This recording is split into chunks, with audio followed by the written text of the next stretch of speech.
ఢిల్లీకి చెందిన ఈ 22 ఏళ్ల young man India's biggest movie multiplex empire ని బిల్డ్ చేశాడు. అజయ్ పిజిస్ ఫాదర్ ప్రియా సినిమాస్ కి ఓనర్ అండ్ అజయ్ 1990s లో యుఎస్ కి వెళ్ళాడు. అలా అక్కడికి వెళ్ళిన అతను ఒక షాకింగ్ విషయాన్ని నోటీస్ చేశాడు. యుఎస్ మొత్తం కూడా ఫుల్ ఆఫ్ మూవీ మల్టీప్లెక్స్ తో కలిగి ఉండటాన్ని.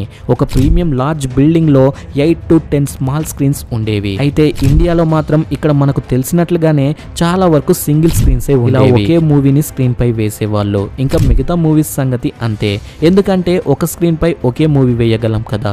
ఇలా ఇది నోటీస్ చేసిన అజయ్ గారు ఆస్ట్రేలియన్ మీడియాకి చెందిన ఒక జైంట్ విలేజ్ రోడ్ షోతో పార్ట్నర్షిప్ కుదుర్చుకొని పీవీఆర్ అనే పేరుతో ఇండియాస్ ఫస్ట్ మోడర్న్ మల్టీప్లెక్స్ ని ఢిల్లీలో బిల్డ్ చేశాడు. ఇలా ఇది కొన్ని రోజుల్లోనే ఊహించని విధంగా చాలా పెద్ద హిట్ అయింది. ఎందుకంటే పీవీఆర్ ఆఫర్ చేసే cinema experience, comfortable seats, clean toilets and several show timing options.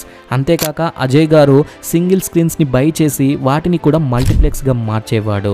అలా మార్కెట్ లో అతని బిజినెస్ స్కై రాకెట్ లాగా వెళ్ళింది. ఇక ఇక్కడితోనే ఆగిపోలేదు. ఐనాక్స్ లాంటి మల్టీప్లెక్స్ ని కూడా అక్వైర్ చేసుకోవడం ప్రారంభించాడు. అలా ప్రస్తుతం India's largest cinemas multiplex empire ని బిల్డ్ చేసుకున్నాడు. ఫ్రెండ్స్, మీరు ఎప్పుడైనా పీవీఆర్ లో సినిమాని ఎక్స్పీరియన్స్ చేశారా? చేస్తే ఎలా ఉండిందో తప్పకుండా కామెంట్ చేయండి. అలాగే వీడియో నచ్చితే వీడియోని లైక్ చేసి ఛానల్ కి సబ్స్క్రైబ్ చేసుకోండి.